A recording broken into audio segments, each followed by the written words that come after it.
All right, welcome everybody to Dick's Sporting Goods. I'm Temryss, joined by Nick Firchau. Thank you so much for joining us on day one of our MLS road trip to First Kick. Helping us kick things off is none other than MLS great, ESPN analyst Taylor Twellman. Taylor, MLS great, huh? yeah, I can say that, right? Yes, I can say that, right? You spent last season covering Philadelphia Union from the booth. How are you feeling about being back? I love it here. Absolutely love it here. They tell you how they feel in their Philadelphia way, and I absolutely love it. They opened their arms to me when I came in to a new club, going to PPL Park. This place is something special for me. They're uniquely nice. Yes. Third season for the Philadelphia Union here. Some playoff expectations. They made the postseason last year. They've got the All-Star game here at PPL Park this year. This market has come a long way very, very quickly. Very quickly. And it was the playoff game last year where we've heard for how long in MLS you can't do it in the Northeast. Mm-hmm. The Eagles were playing the Cowboys at 8 o'clock. I think the Flyers had a game at 1 o'clock. And there you go. The Union playing the Dynamo, and the place is sold out. People are tailgating. Philadelphia's doing it right for them to get the All-Star game and hopefully go further in the playoffs. They deserve everything they're getting right now. You mentioned that postseason for the Philadelphia Union last year. Some big changes this year. They lost Sebastian Letou. They lost Farid Mondragon. I don't even know if we can mention those names here. Two big guys on this team. Which one's the bigger loss for you?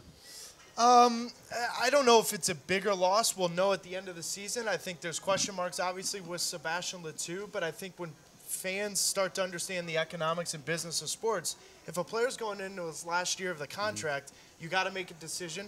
Philly put their chips in the fact that they banked on him leaving, so we'll see. I think Zach McMath will step in for Mondragon fairly easy. I think they need a viable backup to him, but I think they're okay. I think the key is what Danny Mwanga does up front, and can he score 12 to 15 goals? If he does, watch out. Now, outside of Philly, what do you think is the biggest storyline league-wide heading into First Kick? Well, I'm sure, I have to. Don't I have to say L.A.? I think you don't want to. Yeah. I love the fact that my first MLS game as the lead analyst for ESPN is in Portland against Philadelphia. I think the two clubs do something very special. They're uniquely small. Seattle, totally. I love Seattle. Everybody loves Seattle, but Portland's small. Philadelphia's got a unique crowd. I think that game to kick off this season, it's going to be a special one. You mentioned that gig with ESPN, a new thing for you, but some things never change. Still out there raising awareness of concussions and safety for young kids as well as players still in the league. Give us the latest update on what you're up to. Yeah, I launched a foundation about 4 weeks ago called ThinkTaylor.org, and it's basically I want to be a source for parents, kids, that when you get a concussion, you come to us, because there's a saying that I use all the time: if you got a broken foot, you don't see an eye doctor. And right now we got too many young kids, which is really the focal point of the foundation, seeing the wrong doctors. And we need kids starting to see the right doctors to help them heal from concussions a lot faster than I have. You took this away from your personal experience as a player and a career-ending injury with your concussions, your neck, etc. The beauty is that you get to stay in the game. You get to take your experience and knowledge on the field and translate that now into an analyst position. What's that transition been like for you?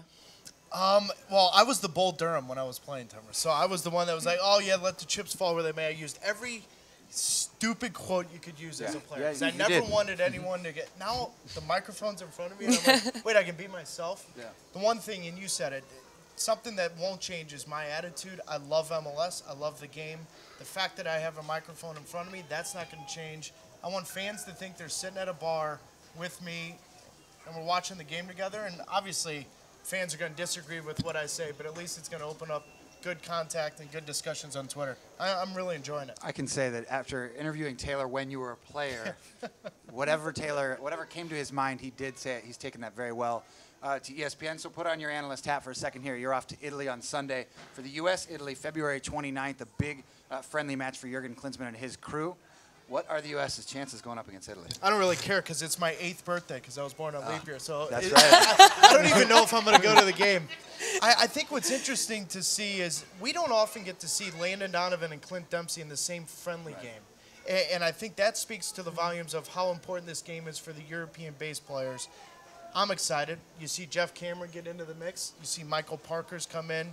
I'm a little disappointed Agudelo and Brek-Shea can't go, but I think it's going to be a good one because this Italian team, keep in mind, in the 2010 World Cup, they got beat. Yeah. And they got beat bad and embarrassed. And I think they've kind of rejuvenated themselves, gotten a little younger. I think it's going to be a tough test. You mentioned Jeff Cameron. He had an impressive January camp. He had some impressive matches for the U.S. You said Aguadello and Breck Shea should have been on that roster. Is there anybody else in the league, MLS, that should have made that roster? Well, the depth right now, a lot of people are saying, why is Kyle Beckerman and Jeff Lorenowitz? The question that's not with this team is at center defensive midfielder. We've got a number of players there. I think what's going to be very interesting is to see Jeff Cameron, Michael Parkas, because we need some center backs there. Tim Ream's not going. You know, you thought maybe the move to Bolton might get him into that, but I'm still curious, where does he play Clint Dempsey? Because if for what he's done for this league, you know, not for MLS, but to go over there and succeed as a center forward, play him there. Let's see what he can do from 90 minutes from the get-go up front. A lot of questions and a lot of expectations for that game. Again, February 29th, Taylor's birthday, 2:30 p.m. Eastern on ESPN2, and you can catch Taylor then. You can also catch him, you mentioned that, the Portland Timbers at home against the Philadelphia Union, Monday, March 12th, 9:30 p.m. Eastern on ESPN2.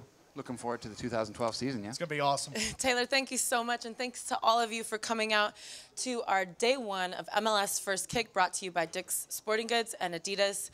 You guys make sure to check out MLSsoccer.com for videos, photos, and everything while we're on the road. We will see you. 18 days on the road. It's a long trip, but we will see you there. Check us out.